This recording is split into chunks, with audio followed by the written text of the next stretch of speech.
الحمد لله رب العالمين، وصلى الله وسلم على نبينا محمد وعلى آله وصحبه أجمعين. أما بعد،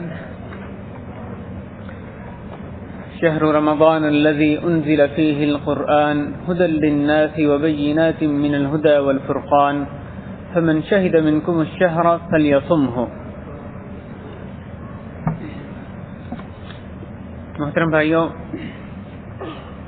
آج شعبان کی 19 تاریخ ہے، باقی چند دن صرف رہ گئے ہیں، رمضان کی آمد ہے.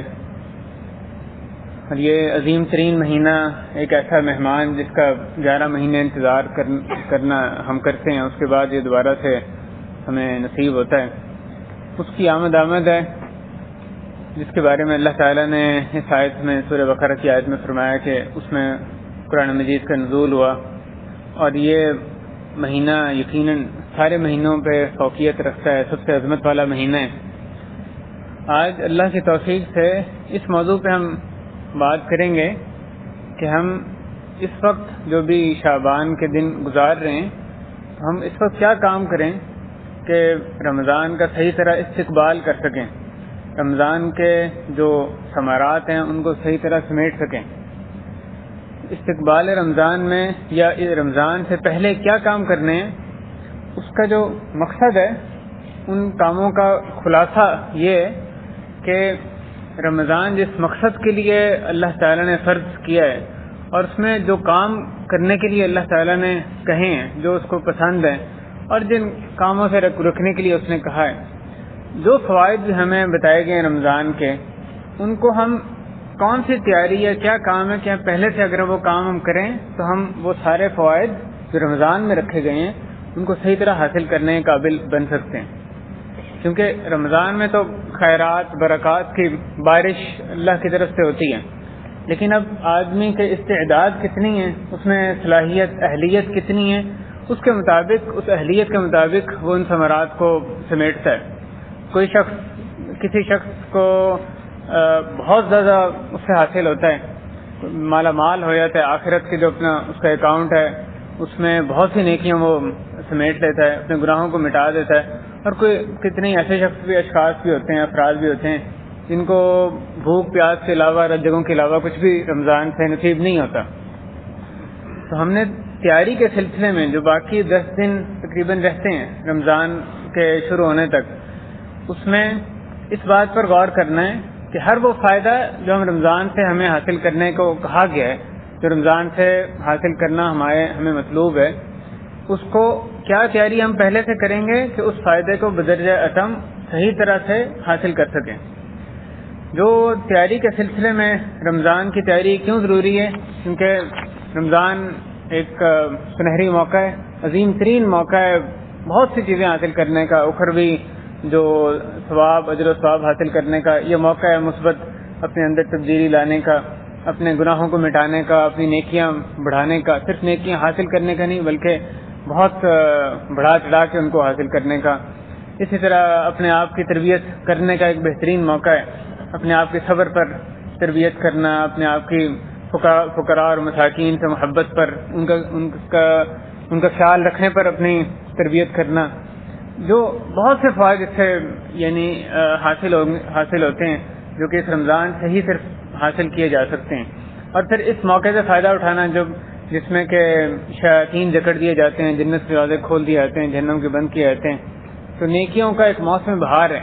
اس لیے جو عقل مند آدمی، ایک سچا جو مسلمان ہے، وہ یہ نہیں کر سکتا کہ اس رمضان کے صرف انتظار کرتا رہے اور جس دن وہ شروع ہو اسی دن سے اس کی تیاری شروع کرے، اس کو صحیح اس سے فائدے اٹھانے کی طرف ہو، اس دن سے متوجہ ہو، بلکہ پہلے سے اس کی تیاری کرتا ہے کہ رمضان سے صحیح فائدہ میں کیسے اٹھا سکتا ہوں، اس کی پہلے تیاری کی جائے. اور آپ دیکھیں جو دنیاوی فوائد ہوتے ہیں، کوئی تاجر ہے، آگے کوئی اچھی تجارت کا کوئی موسم آ رہا ہے، تو کیسے پہلے سے تیاری کی جاتی ہے، پلاننگ کی جاتی ہے، اچھا جی اس میں یہ بھی تیار ہو، یہ بھی تیار ہو، ورنہ وہ وقت آنے پر اگر وہ تیاری شروع کرے گا تو وہ اپنی کتنا ہی جو فائدہ وہ اس میں سمیٹنے سے وہ قاصر رہے گا، نہیں سمیٹ سکتا.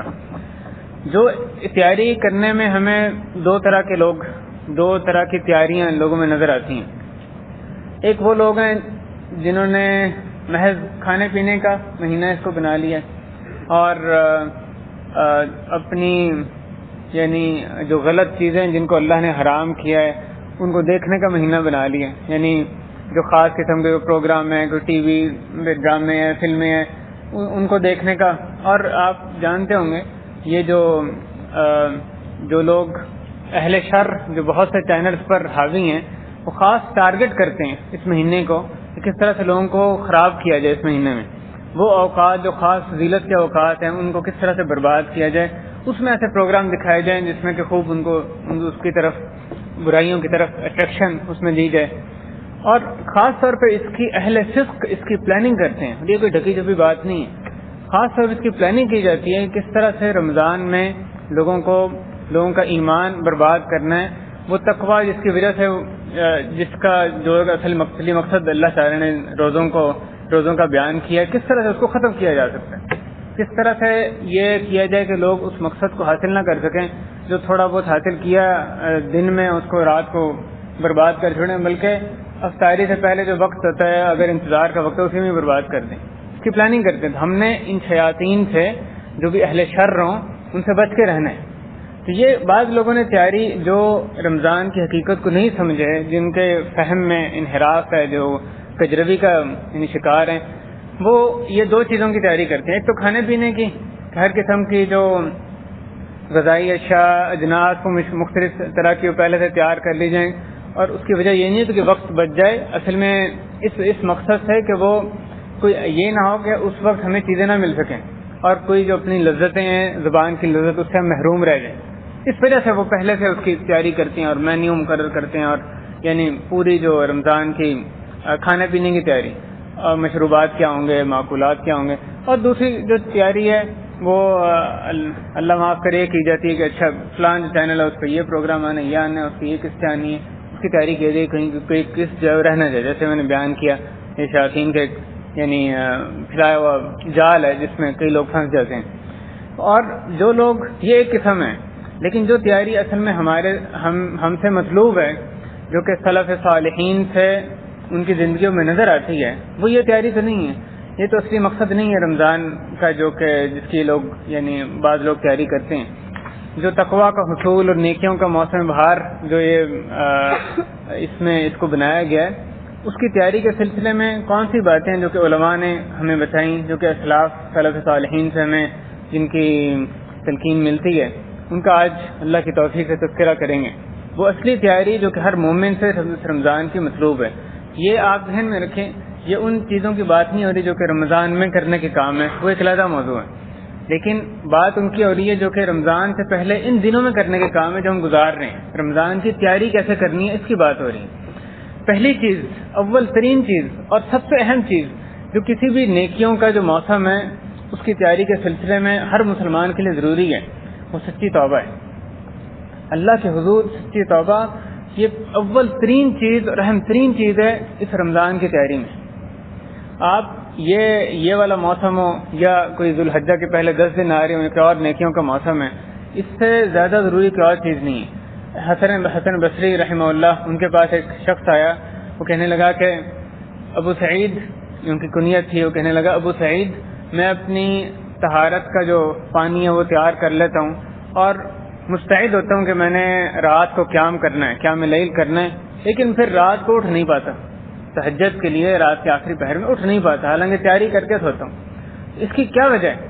حضرت حسن بصری رحمہ اللہ فرمانے لگے قیدت کا ذنوبک، انہوں نے کہا قیدت کا ذنوبک، تمہارے گناہوں نے تمہیں جکڑ لیا، تم چاہتے ہو نیکی کا کام کرنا چاہتے ہو لیکن تم نہیں کر پا رہے، اس کی وجہ کیا ہے کہ تمہارے گناہوں نے تمہیں جکڑ لیا۔ گناہوں کو چھوڑو گے، دن کو اللہ کی اطاعت کرو گے تو اللہ تعالیٰ تمہاری لیے رات کو اپنے سامنے کھڑا ہونا، اپنے دربار میں حاضری قیام لیل تمہارے لیے میسر فرما دیں گے۔ وہی گناہ جو ہیں یہ نیکی کی توفیق سے بندے کو محروم کر دیتے۔ ان کی جو نحوست، گناہوں کی نحوستوں میں سے ایک بڑی نحوست یہ ہے کہ یہ نیکی کی توفیق سے آپ کو محروم کر دیں گے۔ نیکیاں جو ہم نے اس رمضان میں کمانی ہے، جو عبادات ہم نے اس میں کرنی ہے، ہم جب تک گناہوں سے سچی توبہ نہیں کریں گے اس کے نیکیوں کی توفیق ملنا مشکل ہے۔ آپ کو کچھ لوگ نظر آتے ہیں اتنے مستعد ہوتے ہیں، ایک کے بعد دوسرا کام نیکیوں پہ نیکیاں رمضان میں کیے جا رہے ہیں۔ کوئی آدمی اپنے آپ کو مسجد میں اس نے کاربند کیا ہوتا ہے، کیا کتاب اللہ کا ورد کر رہا ہوتا ہے، کوئی شخص ہے دعوت کے کام میں لگا ہوا ہے، کوئی روزے داروں کی افطاری، غریبوں کو کھانا کھلانے میں لگا ہوا ہے، فقراء اور مساکین کے لیے بندوبست کرنے میں لگا ہوا ہے. یعنی مختلف قسم کے کچھ ایسے لوگ نظر آتے ہیں جو آپ کو ہمہ وقت رمضان میں نیکیوں کا کام کرتے نظر آتے ہیں. اور دوسرے لوگ ہیں جو پھر تمنا ہی کرتے رہتے ہیں، خواہش یہ کرتے رہتے ہیں کہ دیکھو فلاں کتنا اچھا کام کر رہا ہے، وہ کتنا اچھا کام کر رہا ہے، لیکن وہ کر نہیں پاتے. ایک خواہش صرف ان کے دل میں ہوتی ہے. یہ اس کی اصلی وجہ کیا ہے؟ اللہ کی توفیق ہے. کس نے ان کو توفیق دی کہ وہ اتنے نیکیوں کے کام کر سکیں، یا دعوت کا کام، یا اپنی تربیت کا کام، تزکیہ نفس کا کام کر سکیں؟ اللہ کی توفیق ہے. کس چیز سے توفیق ان کو ملی؟ ان کا قلب سلیم تھا، ان کا دل پاک صاف تھا، اس کی وجہ سے ان کو نیکی کی توفیق ملی. دوسرا شخص وہ نیکیوں کے اس کو توفیق نہیں ملتی کیونکہ اس کے گناہوں نے اس کو جکڑا ہوا ہے. تو یہ، اور اس کی دوسری طرف یہ ہے کہ وہ لوگ جو کہ گناہوں سے رمضان میں بھی باز نہیں آتے، اس میں بھی آگے بڑھتے جاتے ہیں. رمضان کا آنے کا ان کو کوئی گناہوں سے رکنے میں رمضان ان کا مددگار نہیں ہوتا. یہ بھائیو پہلی چیز اور اہم ترین چیز ہے. اپنا محاسبہ کریں کڑے طریقے سے اور دیکھیں ہم کتنے گناہوں میں ملوث ہیں. اگر ہمیں گناہ نظر نہیں آتے تو یہ بھی ایک بدقسمتی ہے. اس پہ بھی اللہ کے حضور توبہ کریں گے، اللہ ہمارے دلوں کو نرم فرما دے. اپنے آپ پر محاسبہ کریں، جو گناہ ہیں اس میں ندامت ہو، اللہ کے سامنے اس میں آنسو بہائیں، ندامت ہو، اس گناہ سے نکلیں، آئندہ نہ کرنے کا عزم ہو. اور اگر کوئی بندوں کے حقوق مار لیے ہیں تو ان حقوق کو واپس کریں، یا اسے جا کے اپنی معافی کروائیں. کسی بندے کے حق کوئی مار لیا اسے معافی کروائیں. یہ توبہ کرنا رسول کریم صلی اللہ علیہ وسلم فرماتے ہیں کہ اے لوگوں اللہ کے حضور توبہ کرو، کیونکہ میں روزانہ اللہ کے ہاں 100 مرتبہ استغفار کرتا ہوں. بعض دفعہ ایک مجلس میں 70 دفعہ صحابہ کرام گن لیا کرتے تھے کہ رسول کریم صلی اللہ علیہ وسلم استغفار کر رہے ہیں. اللہ تعالیٰ نے فرمایا الم یعلموا ان اللہ هو يقبل التوبة عن عباده ويأخذ الصدقات وان اللہ هو التواب الرحیم. کیا ان کو یہ علم نہیں ہوا کہ اللہ ہی ہے جو کہ توبہ قبول کرتا ہے اور وہ صدقات قبول کرتا ہے، اور یہ کہ اللہ تعالیٰ تواب الرحیم ہے. اللہ تعالیٰ نے فرمایا یا ایھا الذین آمنوا توبوا الی اللہ توبۃ نصوحا.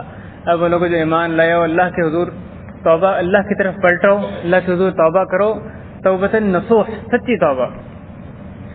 یہ رمضان کے استقبال میں پہلی چیز سچی توبہ. اور اس میں کسی قسم کی مداہنت سے، نرمی سے کام نہیں لینا.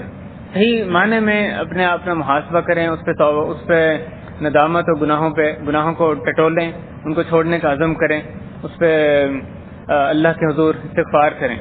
اور دوسری بات رمضان کے استقبال کے تعلق سے وہ دعا کرنا، یہ بھی ہمیں سلف صالحین کی سیرت سے ملتا ہے کہ وہ اس کی جو رمضان کو پانے کے شوق کی وجہ سے رمضان کے آنے سے کتنا ہی پہلے وہ اللہ کے حضور یہ دعا کیا کرتے تھے کہ اے اللہ ہمیں رمضان کو پانا ہمارے نصیب میں لکھ دے، کہ اللہ ہم رمضان کو پا لیں.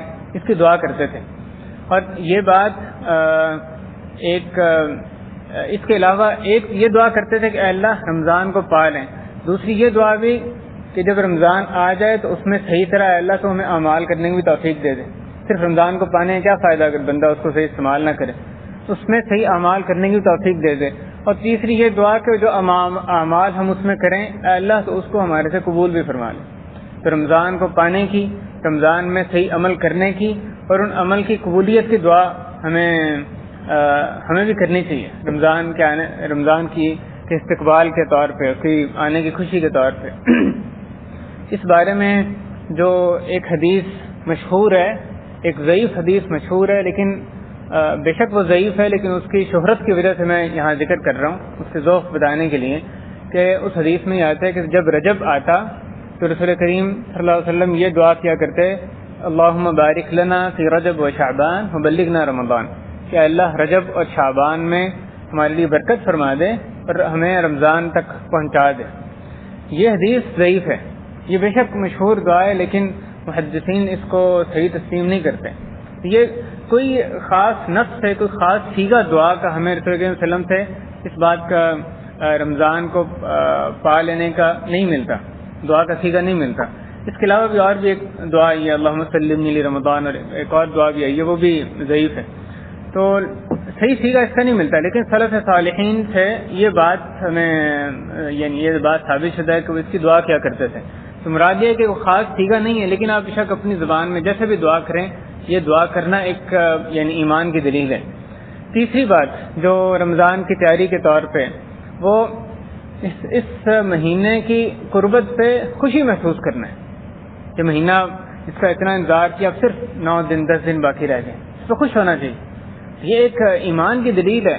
کوئی بندہ آپ دیکھیں، کوئی بندے کی ترقی ہونے والی ہو، کہ اس کو دنیاوی کوئی بینیفٹ ملنے والا ہو، اس کو پتہ ہے اب میری 2 مہینے بعد پروموشن ہو جانی ہے، فلاں چیز کوئی دنیاوی فائدہ مل جانا ہے، کتنی بےتابی کے ساتھ اس موقع کا اس کو انتظار ہوتا ہے۔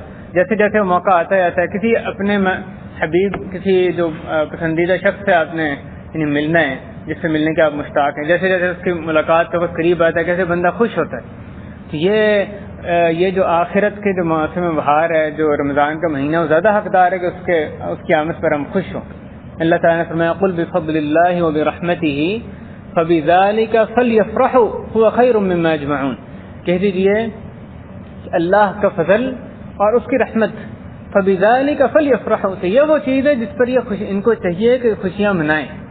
اللہ تعالیٰ نے اس پہ حکم دیا کہ دیکھو اللہ کا فضل اور اس کی رحمت یہ وہ چیز ہے جس پر تمہیں چاہیے، لوگوں کو چاہیے کہ اس پر خوشیاں منائیں۔ ہوا خیر مما یجمعون، کہ یہ اس سے بہتر ہے، ان تمام چیزوں سے بہتر ہے جس کو یہ لوگ جمع کرتے ہیں۔ یعنی ایک عام بات یہ ہے کہ انسان کی فطرت، یہ جو شخص صرف دنیا کو اپنا یعنی دنیا کو مقصد بنائے ہوئے ہے، تو انسان کی فطرت یہ ہے کہ دنیاوی فائدہ ملتا ہے اس پہ خوش ہوتا ہے۔ تو اللہ تعالیٰ نے فرمایا کہ دیکھو اللہ کا فضل، اس کی رحمت، اس پہ خوشیاں مناؤ جس پہ تم عام طور پہ خوشیاں مناتے ہو۔ دنیاوی جو چیزیں ہیں یہ اللہ کے فضل رحمت اس سے بہتر ہے۔ وہ خیر مما یجمعون، تم جو کچھ بھی جمع کرو، مما یجمعون، اللہ تعالیٰ نے کوئی تخصیص نہیں کی کہ صرف اس سے بہتر ہے، اس سے بہتر ہے، جو کچھ بھی تم دنیاوی مال و اسباب جمع کرو، اللہ کا فضل، اس کی رحمت اس سے زیادہ بہتر ہے۔ وہ اصل میں حقدار ہے کہ اس پہ خوشیاں مناؤ۔ تو اس پہ خوشی محسوس کرنا کہ رمضان قریب آ گیا ہے، یہ بھی ایک اس کی تیاری کا حصہ ہے اور ایک ایمان کی دلیل ہے۔ چوتھی بات اس کی تیاری کے طور پہ وہ یہ کہ جو کسی پہ فرض روزے جو رہ گئے ہیں پچھلے رمضان کے، اس کو اگلے رمضان کے آنے سے پہلے پورا کریں۔ اور اس بات کی اس پہ ائمہ کا اتفاق ہے کہ اگر آپ ایک رمضان میں روزے رہ جائیں تو آپ کے لیے لازم ہے کہ اگلے رمضان کو آنے سے پہلے ان روزوں کی قضا رکھیں۔ اور اس پہ اس کی جو دلیل علماء نے پیش کی ہے وہ صحیح بخاری کی حدیث ہے کہ حضرت عائشہ رضی اللہ تعالیٰ عنہ فرماتی ہیں کہ میرے پر رمضان کی قضا باقی ہوتی اور میں ان کو نہ رکھ پاتی حتیٰ کہ شعبان آ جاتا، سوائے شعبان میں، رمضان کو کی قضا نہ رکھ پاتی سوائے شعبان میں، لیکن شعبان سے آگے اس کی تاخیر نہیں کرتی تھی، شعبان میں لازم اس کی قضا رکھ لیتی تھی۔ آگے انہوں نے حدیث کے آگے فرمایا کہ رسول کریم صلی اللہ علیہ وسلم کی وجہ سے اس طرح ہوتا تھا۔ تو یہ اس حدیث سے، جیسے امام ابن حجر رحمہ اللہ اور دیگر علماء نے بھی بیان کیا ہے، یہ نتیجہ نکلتا ہے کہ شعبان سے آگے پچھلے رمضان کی قضا کو مؤخر کرنا جائز نہیں، لازم ہے کہ رمضان کی قضا اگلے رمضان سے پہلے رکھیں۔ اور یہ ایک متفقہ مسئلہ ہے، اگر کسی شخص نے اگلے رمضان تک قضا مؤخر کر دی، ایک رمضان کی قضا میں اس نے نہیں کیا تھا کہ اگلا رمضان آ گیا، تو اب کیا حکم ہے؟ یہ اس کے 2 صورتیں ہو سکتی ہیں۔ اگر اس نے کسی عذر کی وجہ سے ایسا کیا ہے، مثلا اس کو کوئی بیماری تھی جو کہ پچھلے رمضان سے اگلے رمضان تک جاری رہی، اس میں روزے نہیں رکھ سکتا تھا، پھر تو اس پہ کوئی کچھ واجب یعنی کوئی گناہ نہیں ہے۔ جب بھی وہ شفا یاب ہو اس کے بعد اس پہ روزے، اس کی قضا رکھنا اس پہ لازم ہے، چاہے وہ 2 رمضان کے بعد ہو چاہے 3 رمضان کے بعد، جب شفا یاب ہو اس پہ قضا رکھنا لازم ہے۔ لیکن اگر بغیر عذر کے اس نے یہ روزوں کی قضا میں تاخیر کی ہے تو اس پہ پہلی چیز جو ضروری ہے وہ اللہ کے حضور توبہ ہے، یعنی یہ اس نے گناہ کا کام کیا ہے کہ رمضان کی قضا اگلے رمضان تک مؤخر کر دی ہے، اس گناہ پہ اللہ کے حضور توبہ اس کے لیے ضروری ہے۔ اور اس پہ علماء کا اختلاف ہے کہ اس صورت میں کیا اس کے لیے مسکین کو کھانا کھلانا بھی ضروری ہے کہ نہیں ہے، اس پہ ان علماء کی 2 رائے بہرحال پائی جاتی ہیں۔ الغرض کہ رمضان کی تیاری کے طور پہ ایک بات یہ ہے کہ پچھلے رمضان کی کہ جو قضا روزے ہیں وہ اگلے رمضان سے پہلے رکھ لیے جائیں۔ اس میں خاص طور پہ خواتین کو ضرور توجہ دلانی چاہیے جن کے فطری طور پہ روزے یعنی چھوٹ جاتے ہیں، کہ وہ یہ نہ ہو کہ سستی کی وجہ سے یا لا علمی کی وجہ سے ان کے روزے جو ہیں اگلا رمضان آ جائے انہوں نے اس کی قضا باقی نہ رکھی ہو۔ اس تعلق سے جو رمضان کی تیاری کے تعلق سے پانچویں بات، رمضان کے جو احکام اور اس کے فضائل، اس کا علم حاصل کرنا۔ پانچویں بات اس کی تیاری کے طور پہ یہ کہ اس کا علم حاصل کیا جائے۔ یہ علم اس کے شروع ہونے کے بعد نہیں، ابھی یہ حاصل کرنے کا وقت ہے۔ اس علم میں ہم نے کن چیزوں کا علم حاصل کرنا ہے؟ ایک تو رمضان کے فضائل، اللہ تعالیٰ نے اس میں کیا رحمتیں نازل کی ہیں، کیسے شیاطین کو جکڑ دیا جاتا ہے، جنت کے دروازے کھلے جاتے ہیں، جہنم کے بند کیے جاتے ہیں، سلف صالحین کیسے رمضان گزارتے تھے۔ تو رمضان کے فضائل کا جو قرآن و حدیث میں بیان ہے ان کا علم حاصل کرنا۔ اگر وہ فضائل کا علم ہوگا تبھی انسان زیادہ جذبے کے ساتھ رمضان میں کام کر سکتا ہے، سستی کا شکار نہیں ہوگا، اور ان فضائل کو حاصل کرنے کے بھی ساتھ وہ پھر کوشش کرے گا۔ اور دوسرا اس میں جو احکام ہے، روزے کے تعلق سے جو احکام ہے، تراویح کے احکام ہے، ان کا علم حاصل کرنا۔ بندے کو پتہ ہو روزہ کب شروع کرنا ہے، کب ختم کرنا ہے، کن چیزوں سے روزہ ٹوٹ جاتا ہے، کون سی چیزیں جن سے ٹوٹتا نہیں لیکن روزے کے اجر میں کمی آ جاتی ہے۔ تو روزے کے احکام اس کو صحیح طرح پتہ ہونے چاہیے، اور یہ اس پہ علم حاصل کرنا، روزے کے احکام کا جو شخص بالغ ہے اس پر علم حاصل کرنا فرض ہے۔ جیسے آپ اگر کوئی شخص نماز پڑھتا ہے، اس کو پتہ ہی نہیں رکوع پہلے کرنا، سجدہ پہلے کرنا ہے، کیسے نماز پڑھنی ہے، تو وہ اس کا ادھر قابل قبول تو نہیں ہوگا، مجھے نہیں پتہ۔ اس کے لیے ضروری ہے کہ پہلے سیکھے کیسے نماز پڑھنی ہے، پھر صحیح طریقے سے نماز پڑھیں۔ جب رمضان آ رہا ہے تو روزوں کے احکام کا جاننا، جو لازمی احکام ہیں، اس کے بنیادی احکام کا جاننا ہر مسلمان پہ لازم ہے۔ اور اسی طرح رمضان کے جو فضائل ہیں ان کو جاننا بھی اس کے تیاری میں یعنی داخل ہے۔ اس تعلق سے بھائیو کوئی کتاب، اچھی مستند کتاب اٹھائیں، اس سے سبکن اس کو پڑھیں، رمضان کے جو اسباق ہیں اس سے پڑھیں۔ مثلا ریاض الصالحین بڑی معروف کتاب ہے، اس کی جتنی معروف زبانیں ہیں ان میں اس کا ترجمہ بھی ہوا ہے، امام نووی رحمہ اللہ کی لکھی ہوئی، اس کو اٹھائیں، اس میں آپ نکالیں جو روزوں کا جو باب ہے اس میں اس کو شروع سے آخر تک پڑھیں، یا یہ بلوغ المرام کتاب ہے، یا مثلا مختصر فقہ۔ یہاں جو دستیاب کتابیں ہیں یہاں جو مارکیٹ میں ہیں ان میں سے مثلا مختصر فقہی مسائل شیخ صالح فوزان جو اس کا ترجمہ ایک ملتا ہے، اس میں ایک خلاصہ بڑے اچھے انداز سے اس کے احکام کا آپ کو مل جائے گا۔ یا اور بھی کتابیں ہیں، مثلا یہ اقبال کرانی کتاب ہے روزوں کے احکام کے تعلق سے، یا حافظ صلاح الدین یوسف صاحب کی بھی کسی میں کتاب ہے اس میں فضائل اور احکام کے تعلق سے۔ یا اس کے علاوہ بھی یہ مراد نہیں کہ صرف یہی صحیح کتابیں، کوئی بھی مستند کتاب لے کے جس میں فضائل بھی ہوں اور احکام بھی ہوں، اس کا پوری کتاب کا صحیح طرح اس کا مطالعہ کریں۔ اس کی رمضان کے آنے سے پہلے یہ کام ہم میں سے ہر کوئی کرے۔ چھٹی بات رمضان کی تیاری کے طور پہ وہ یہ کہ ایسے کام جو ہمیں رمضان میں مشغول کر سکتے ہیں ان کو حتی الامکان رمضان سے پہلے نپٹا لیا جائے، تاکہ رمضان میں ہم جو کرنے کے کام ہیں، اللہ کی عبادت کرنی ہے، نیکیاں سمیٹنی، اس کے لیے زیادہ سے زیادہ فارغ ہو جائیں۔ کوئی کام مکمل، ہر کام تو آپ نہیں پہلے کر سکتے، لیکن جو کام بھی کر سکتے ہیں، کوئی ایسا کام ہے جو آپ نے دفتر کا کام ہے جو اگر آپ ابھی زیادہ ٹائم لگا لیں گے تو بعد میں آپ کو کم ٹائم لگانا پڑے گا، کوئی گھر کے ایسے کام ہیں ضروری کرنے والے جو کہ ابھی اگر بھی نہیں کریں گے تو رمضان میں وقت لگانا پڑے گا، ان کو کوشش کریں بھی کر لیں۔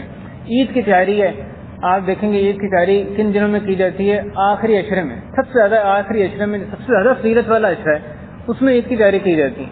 اس کی بجائے بندے کو چاہیے کہ رمضان شروع ہونے سے پہلے عید کی تیاری کرے، بجائے اس جو فضیلت والا وقت ہے اس کو برباد کرے عید کی تیاری کے سلسلے میں، عید کی تیاری کرنے میں۔ جو بھی بھائیو کام رمضان میں مشغول کر سکتے ہیں، جن کو آپ سمیٹ سکتے ہیں، حتیٰ کہ مارکیٹ سے چیزیں کیوں نہیں لانی، اس میں کئی چیزیں ایسی ہوتی ہیں جن کا ذخیرہ کر سکتے ہیں، ایک مہینے کے لیے آپ گھر میں ان کو لے کے آ سکتے ہیں۔ جو بھی ایسے کام ہیں جو آپ پہلے کر سکتے ہیں اور اس کی وجہ سے نسبتاً فارغ ہو سکتے ہیں، تلاوت قرآن کے لیے، نیک کاموں کے لیے، دعوت کے لیے، جو بھی اچھے نیکیوں کے لیے رمضان کے مہینے میں، ان کو پہلے کوشش کریں گے نپٹا لیں۔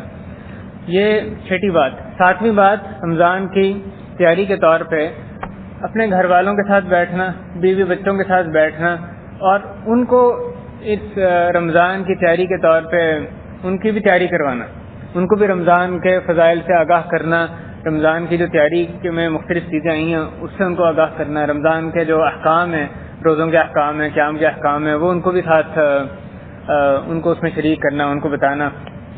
صرف ہم نے خود علم حاصل نہیں کرنا بلکہ اہل و عیال کی تربیت یہ بھی ہماری ذمہ داری ہے۔ اور ہمارے ذریعے سے جو ان کو دعوت پہنچے گی اس کی وجہ سے جو اس پہ نیکی کا کام وہ کریں گے اس کا اجر بھی ہمیں ملتا رہے گا. ذمہ داری بھی ہے، اس میں اجر بھی ہے. یہ بھی ایک ضروری کام ہے جو ہمارے کرنے کا ہے کہ جہاں خود علم حاصل کریں وہاں اپنے ساتھ ساتھ گھر والوں کو بھی اس میں شریک کریں، ان کو بھی تیاری کروائیں رمضان کی. 8ویں بات رمضان کی تیاری کے تعلق سے ایسے کتابچوں کی تیاری یا کیسٹوں کی یا سیڈیز کی تیاری جو کہ آپ رمضان کے مہینے میں جو ایسے اوقات ہوتے ہیں جس میں کہ یعنی بندہ کوئی ایمانی بات کوئی اخروی بات کرنا چاہتا ہے تو ان کتابوں کو گھر والوں کے ساتھ پڑھا جا سکے، یا امام مسجد کو وہ دی جا سکیں کہ وہ نمازیوں کے آگے اس کو پڑھ سکیں، یا کوئی اور ایسے موقع آپ کو اجتماع نظر آتا ہے کہ رمضان میں کوئی اجتماعات ہوتے ہیں اس میں کیا چیز پڑھنی چاہیے، کیا مثلا بانٹنی چاہیے، اس تعلق سے بھی تیاری. اور اس میں بھائیو دعوت اللہ کے تعلق سے تیاری، وہ بھی رمضان میں دعوت کا ایک بڑا اچھا موقع ہوتا ہے، اس تعلق سے پہلے سے تیاری کریں. اس موقع کو گنوانا نہیں ہے، یعنی آپ نے اس میں کوئی کہیں کتابوں کی تقسیم کرنی ہے، کہیں پہ کوئی بات کہنی ہے، کوئی درس دینا ہے، کوئی چھوٹی کیا ضروری نہیں درس ہو، کوئی مختصر بات کسی کے سامنے کرنی ہے، کوئی اجتماعات ہیں، کوئی افطاری میں یعنی بات رکھنی ہے، کسی قسم کا جو نیکیوں کا کام ہے، صدقہ و خیرات کرنا ہے، اس میں فقراء و مساکین تک پہنچنا ہے، صلہ رحمی کرنی ہے، جو اس میں دعوت کے کام دعوت کے تعلق سے کام ہے اس کی بھی پہلے سے صحیح پلاننگ کریں، ابھی سے اس کی پلاننگ کریں، اس کی تیاری کریں، اس کے لیے جو مواد چاہیے، جو چیزیں اس کے لیے آپ کو وسائل درکار ہیں ان کی پہلے سے کوشش کریں تیاری کرنے کی. یہ اس طرح کی کتابوں کی فراہمی اور دیگر مواد کی فراہمی یہ رمضان کے استقبال میں ایک اور بات ہے. 9ویں بات اس کی تیاری کے طور پہ کہ شعبان کے مہینے میں روزے رکھنا، یہ بھی رمضان کی تیاری میں ایک بات داخل ہے، جیسے کہ رسول کریم صلی اللہ علیہ وسلم سے ثابت ہے کہ وہ اس مہینے سے زیادہ کسی اور مہینے میں نفلی روزے نہیں رکھا کرتے تھے. حضرت اسامہ بن زید رضی اللہ تعالیٰ عنہما انہوں نے رسول کریم صلی اللہ علیہ وسلم سے دریافت کیا کہ رسول اللہ میں آپ کو کسی اور مہینے میں اس کثرت سے روزے رکھتے نہیں دیکھتا جتنا کہ شعبان میں دیکھتا ہوں، یعنی نفلی روزے مراد ہیں کہ اس سے زیادہ کسی اور مہینے میں آپ نہیں رکھتے. تو اس کی کیا وجہ ہے؟ تو رسول کریم صلی اللہ علیہ وسلم نے فرمایا کہ یہ وہ مہینہ ہے رجب اور رمضان کے درمیان جس سے کہ لوگ غافل ہیں، اور یہ وہ مہینہ ہے جس میں کہ رب العالمین کی طرف اعمال اٹھائے جاتے ہیں، اور میں پسند کرتا ہوں کہ میرا عمل اس حالت میں اٹھایا جائے کہ میں روزے سے ہوں. اور اس کے علاوہ جو علماء نے جیسے امام ابن رجب رحمہ اللہ انہوں نے لطائف المعارف میں لکھا ہے، ایک اور جو حکمت اس میں روزوں کی بیان کی ہے وہ رمضان کی تیاری کے طور پہ کہ تاکہ انسان اپنے آپ کو اس کی مشق کروا لے کہ وہ رمضان میں روزے رکھنے اس کے لیے آسان ہو جائیں، بھاری نہ لگیں. تو اس کی مشق کے طور پہ بھی جیسے امام رجب لکھتے ہیں کہ جیسے نماز کے سے پہلے جو سنتوں کی حیثیت ہے، سنت نماز کی، وہ حیثیت ان روزوں کی بھی ہے جو رمضان سے پہلے شعبان میں رکھے جاتے ہیں. بہرحال یہ بھی روزے رکھنا شعبان میں یہ ایک اور اس کی تیاری میں بات ہے. 10ویں بات جو اس کی تیاری میں رمضان کی تیاری کے تعلق سے کرنے کا کام ہے اور اس بات سے بھی یعنی شدید غفلت پائی جاتی ہے وہ تلاوت قرآن ہے. اس بات کی تلقین ہوتی ہے کہ رمضان میں تلاوت کرنی ہے، لیکن سلف صالحین سے ہمیں ملتا ہے کہ وہ رمضان میں جا کے اس کے شروع ہونے کے بعد تلاوت نہیں شروع کرتے تھے. وہ اس کی تیاری کے طور پہ بے شک وہ رمضان کی طرح تلاوت نہیں ہوتی تھی، لیکن اس کی تیاری کے طور پہ عام دنوں سے زیادہ تلاوت شعبان میں شروع کر دیتے تھے. حتیٰ کہ کہا جاتا تھا کہ یہ شعبان کو شہر القراء کہا جاتا تھا، قاریوں کا مہینہ، یعنی اس میں کثرت سے قرآن پڑھا جاتا تھا. بعض سلف سے بھی ثابت ہے کہ جب شعبان آتا تو اپنی دکان بند کر دیتے اور یعنی تلاوت قرآن کے لیے متفرغ اس کے لیے وقت دیتے. الغرض کے کثرت سے تلاوت کرنا اس مہینے میں یہ کس طرح سے تیاری میں داخل ہے، اس لیے کہ ہم میں سے یعنی اکثر افراد اس میں ایک خاص ہمارا ایک روزانہ کا حصہ ہوتا ہے قرآن پڑھنے کا جو ہم روزانہ پڑھتے ہیں. رمضان میں اس سے کہیں زیادہ ہم پڑھنا چاہتے ہیں. ہمیں معلوم ہے کہ رمضان ایک یعنی قرآن کا مہینہ ہے. رسول کریم صلی اللہ علیہ وسلم پہ جبریل علیہ السلام ان کے پاس آتے تھے، ان کے ساتھ دور کیا کرتے تھے. کان یدارسہ القرآن، ان کو سنتے سناتے تھے، دور کیا کرتے تھے راتوں کو حضرت جبریل علیہ السلام رسول کریم صلی اللہ علیہ وسلم کے ساتھ. اس کا ایک خاص تعلق ہے، اس میں قرآن مجید کثرت سے پڑھنا ایک خاص یعنی جو رمضان میں خاص کام ہے کرنے کے ان میں سے ایک یہ بھی ہے کہ قرآن مجید کثرت سے پڑھا جائے. اب ہم اس کی پلاننگ کریں گے، ٹھیک ہے اس رمضان میں ہم 2 ختم کریں گے یا 3 ختم کریں گے، لیکن عام دنوں میں بہت ہی معمولی سی مقدار ہم پڑھ رہے ہوں، کیا یہ ممکن ہے کہ آپ یکم رمضان آئے اور اس کے بعد سے آپ سیدھا 2 گھنٹے 3 گھنٹے قرآن کی تلاوت یعنی کرنا شروع کر دیں؟ ممکن نہیں ہے. یعنی انسان کو جب تک اس کی مشق نہ ہو قرآن پڑھنے کی، وہ صرف وقت کی فراہمی کی بات نہیں ہوتی، وہ اس کے بعد فارغ وقت بھی ہو، لیکن اس کے لیے اپنے آپ کو بٹھانا، اپنے آپ کو مجبور کرنا کہ ہاں قرآن پڑھنا ہے، اور 1 پارہ 2 پارے کچھ بھی مقدار ہم نے ایک معتد بھی کنسیڈریبل جو مقدار پڑھنی ہے، اس کے لیے ممکن نہیں جب تک کہ اپنے آپ کو اس کی مشق نہیں کرائے. تو یہ جو مشق کا مہینہ یہ شعبان ہونا چاہیے. یہ مشق آپ شعبان سے شروع کریں گے تو رمضان میں صحیح اس کی یہ آپ کو ثمر آور، یہ مشق ثمر آور ہوگی، اس کا پھل دیکھ سکتے ہیں.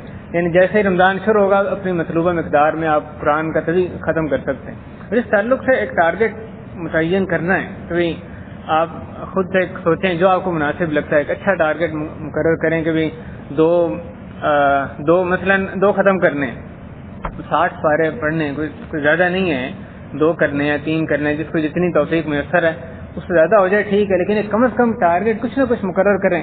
یہ نہ ہو کہ نفس ایسا سستی کا شکار رہے کہ ہم یعنی رمضان گزر جائے اور ایک دفعہ بھی اس میں ختم نہ کریں، آدھا قرآن بھی اس میں نہ پڑھ سکیں. ایک ٹارگٹ مقرر کریں اور پھر اس سے اس کا اسکیجول بنائیں، کس طرح سے ہم نے یہ کرنا ہے، اس کو فالو کرنے کی کوشش کریں. اور وہ تبھی ممکن ہے کہ اس کی تیاری کے طور پہ ابھی سے آپ کثرت سے قرآن مجید پڑھنا جو اس کو یعنی شروع کریں.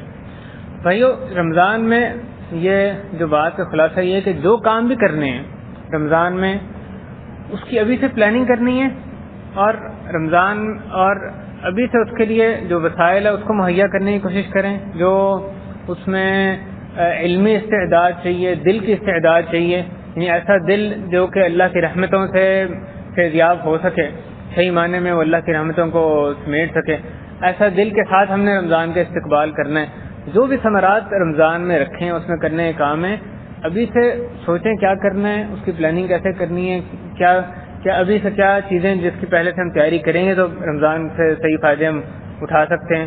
یہ رمضان کی تیاری کے طور پہ جو ہے وہ کرنے کے کام ہیں. جو کتابیں آپ نے خریدنی ہیں وہ خریدیں، جو دعوت کے تعلق سے کام کرنی ہے ابھی سے آپ ان کو حاصل کرنے کی کوشش کریں. مثلا جو حضرات عمرے پہ جاتے ہیں، اب عمرے کی پلاننگ آپ ہمیں معلوم ہے ایک دم سے اگر کسی نے باہر جانا ہے تو اس وقت کوئی بکنگ نہیں ملا کرتی. یہ پلاننگ ابھی سے کرنے کی ہے. ٹھیک ہے، فلاں ویکینڈ پہ ہم نے عمرے پہ جانا ہے، اس کی بکنگ ابھی سے کروا لیں. اور پھر اگر کسی نے بس پہ جانا ہے، اس بس کے اندر اکثر آپ دیکھتے ہیں لوگ خاموش بیٹھے ہوتے ہیں. آپ کے جو ہم زبان لوگ ہیں ان کو کچھ دعوت کا کام ان پہ کرنا، کوئی بات، ایک مختصر بات ان کے سامنے رکھنا، اس کی پلاننگ آپ پہلے سے کر سکتے ہیں.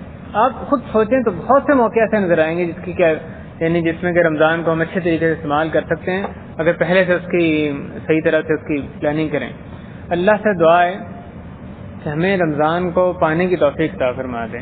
اور بھائیو، کتنے ہی لوگ ہیں اس پہ لازماً غور کریں گے. کتنے لوگ ہیں جنہوں نے پچھلا رمضان ساتھ گزارا، آپ کے قریبی جاننے والے، میرے قریبی جاننے والے، اور اس وقت وہ مٹی کے نیچے ہیں. اور ان سے اگر پوچھا جائے کسی کو اٹھا کے تم کیا چاہتے ہو، تو یہ کہے گا کہ 1 روزہ رکھ لیں، کوئی 2 نفل صرف پڑھنے کی مہلت مل جائے، اللہ کے آگے 1 سجدہ کرنے کا موقع مل جائے. کیونکہ اس وقت اس کو اس کی اہمیت معلوم ہو گئی. جب آنکھیں بند ہو گئی تو اس کو پتہ ہے کہ اب کس چیز کی واقعی اللہ کے ہاں اہمیت ہے. یعنی ہمارے پاس اس وقت موقع ہے، اور ہم میں سے کسی کو معلوم نہیں ہے کہ کس نے رمضان کو پانا ہے اور کس کی اس سے پہلے آنکھیں بند رہنی. یہ جو موت ہے اس کو یاد کرنا، یاد رکھنا، اس کی وجہ سے انسان ایسے موقعوں سے بہت اچھا فائدہ اٹھا سکتا ہے. اگر موت کو بھلا دے گا، دنیا میں مگن ہونا اس کا پھر بہت آسان ہو جاتا ہے. کون سے کتنے حضرات تھے جو پہلے تھے اور نہیں، اور کون سا رمضان ہمارا آخری ہوگا، اللہ جانے یہ رمضان میں ہم نے پانا کہ نہیں پانا. تو اللہ تعالیٰ سے دعا ہے کہ ہم اس رمضان کو پانا ہمارے نصیب میں لکھ دے، اور اس رمضان کی بھرپور طریقے سے صحیح طرح تیاری کرنے کی توفیق عطا فرمائے. اے اللہ تو رمضان کی تیاری میں ہماری مدد فرما.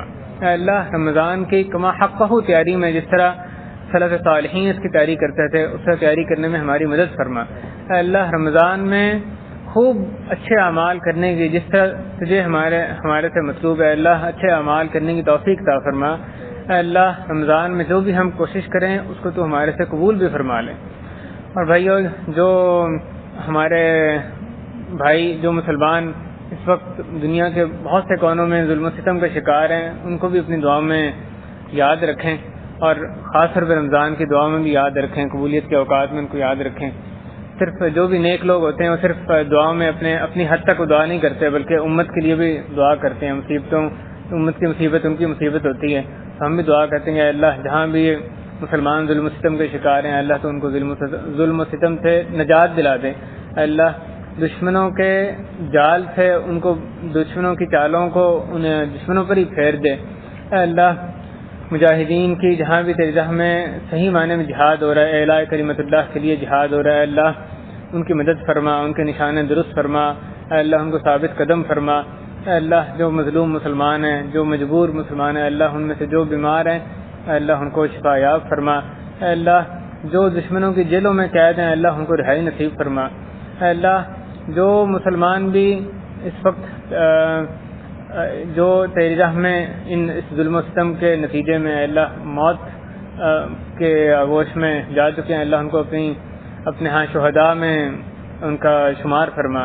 اے اللہ ہمیں اپنے دین کے لیے استعمال فرما لے، خوب محنت کرنے کی، اپنے دین کو سمجھنے، اس کو سمجھانے، آگے پھیلانے کی توفیق عطا فرما۔ اور یہاں جن ساتھیوں نے بھی اس مجلس کا جو انتظام کیا، ہم ان کے لیے بھی دعا گوئیں کہ اللہ تعالیٰ اے اللہ اس انتظام کو، اس مجلس کو ان کے لیے بھی خیر و برکت کا باعث بنائے۔ اے اللہ ان کے رزق میں، ان کے اہل و عیال میں، ان کی کوششوں میں تو برکت فرما۔ اے اللہ ہمارا بیٹھنا اپنی بارگاہ میں قبول فرما لے، ہمارے کبیرہ صغیرہ گناہ اے اللہ تو معاف فرما دے، ہماری جائز حاجات پوری فرما دے۔ اے اللہ ہماری پریشانیاں دور فرما دے، ہم میں سے جس پر بھی قرض ہو اللہ اس کے لیے قرض کی ادائیگی تو آسان فرما دے۔ اے اللہ ہمارے جو رشتہ دار وفات پا گئے، احباب وفات پا گئے، اللہ ان کی بخشش فرما دے، ان کا حساب کتاب آسان فرما دے۔ صلی اللہ وسلم علی نبینا محمد وعلی آلہ وصحبہ اجمعین والحمد للہ رب العالمین۔ میں 1-2 منٹ اور آپ سے مانگ رہا ہوں۔ ابھی جو گفتگو ہوئی ہے، توبہ جو ہے یہ تبدیلی ہے، چینج ہے اس چیز کے لیے تاکہ ہماری کمپلیٹ الائنمنٹ ہو جائے قرآن و حدیث کے ساتھ۔ اور توبہ یہ چیز ہے کہ جو الائنمنٹ نہیں تھی پاس تو واپس نہیں آ سکتا، تاکہ وہ جو غلطیاں ہیں اللہ تبارک و تعالیٰ معاف فرما دے۔ اور اللہ تعالیٰ نے بہت بڑی خوشخبری اور امید رکھی ہے مسلمانوں کے لیے کہ جس دن وہ یہ فیصلہ کر لیں کہ ماضی گزر گیا اور آئندہ کا وقت مکمل اللہ کی اطاعت میں ہم دے رہے ہیں، تو اللہ تعالیٰ پچھلے گناہ جو معاف کر دیتے ہیں۔ اور یہی توبہ ہے، اس میں حقوق العباد ادا کر دیے جائیں اور اپنے آپ کو قرآن حدیث کے مطابق بدلنے کی شعوری کوشش کی جائے۔ دوسری بات، لہذا یہ تبدیلی بہت ضروری ہے، خواہ دنیا کچھ بھی کہے، میڈیا کچھ بھی کہے، سوسائٹی کچھ بھی کہے، جنت میں جانے کے لیے قرآن و حدیث پہ عمل ضروری ہے۔ اور اس میں کوئی کوتاہی نہ سمجھے کہ یہ چیز پہلے تھی، ہم سب مسلمان بیٹھے ہوئے ہیں، اس میں کوئی دو رائے بھی نہیں ہے۔ دوسری یہ کہ جیسے بھی بتایا گیا، اسے کیوں نہ ہم لاسٹ چانس ہی سمجھیں، کیا پتہ دوبارہ کسی زندگی میں رمضان ہے یا نہیں ہے، لیکن اگر یہ لاسٹ چانس ہے، یہ کرکٹ میں لاسٹ بال آ رہا ہے تو آپ بیسٹ شاٹ کھیلیں گے اس کے لیے۔ اس لیے بہترین کوشش جو ہے وہ ضروری ہے، بہترین کوشش علم کے ساتھ، اور علم اور عمل دونوں چیزیں چاہیے۔ ایک بات اور بڑی اہم ہے، ہم لوگ اکثر یہ سمجھتے ہیں عبادات جو ہیں وہی ضروری ہیں، عبادات ضروری ہیں، توحید کے بعد قرآن اللہ اس کے رسول کو ماننے کے بعد عبادات ضروری ہیں، یعنی کہ نماز، روزہ، حج، زکوٰۃ، لیکن اس کے ساتھ ساتھ کردار، اخلاق اور معاملات بھی دین کے مطابق ہونے چاہیے۔ اور دین کا مزاج یہ ہے کہ اگر کردار، معاملات جو ہیں وہ دین کے مطابق نہیں ہے، عبادات ضائع ہو جاتی ہے۔ اس کی مثال روزوں کے لیے جو حدیث ہے کہ جس نے جھوٹ بولنا ہے، جھوٹ کی قسم کے کام نہ چھوڑے، اللہ کے نزدیک اس کا روزہ فاقہ ہے اور راتوں کے عام رات جگہ ہے۔ اب دیکھیے، جھوٹ کے کام کسٹمر سیٹسفیکشن کے نام پہ ہوں، فیملی کو خوش کرنے کے لیے ہوں، پروفٹ گین کرنے کے لیے ہوں، کمفرٹ کے لیے ہوں، کسی کام کے لیے ہوں، لیکن جھوٹ یا جھوٹ کی قسم کے کام جو ہیں، ہر قسم جس میں جھوٹ شامل ہے، جو منافق کی پہلی صفت ہے، تھوڑا اگر ہم نے یہ زندگی سے شعوری طور پہ خارج اس کا محاسبہ کرنا چاہیے تاکہ روزہ رہے، اللہ کے رجسٹر میں فاقہ نہ لکھا جائے۔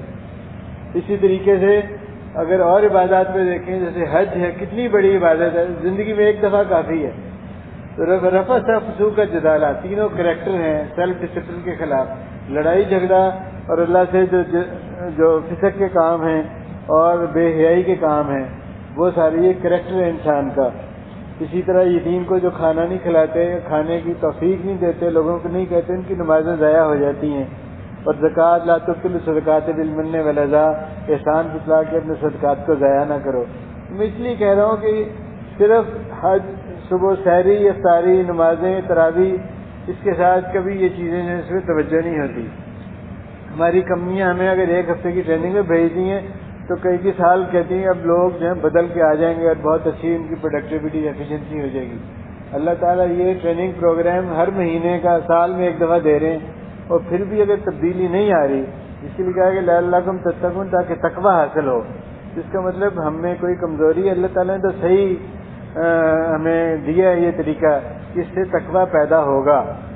اور اگر تقویٰ نہیں ہے، تقویٰ سے آدمی متقی بنتا ہے، تو الف لام میم ذالک الکتاب لا ریب فیہ ھدی للمتقین، تو متقین کے لیے ہدایت ہے۔ اگر تقویٰ نہیں تو متقی نہیں، اور پھر ہدایت نہیں۔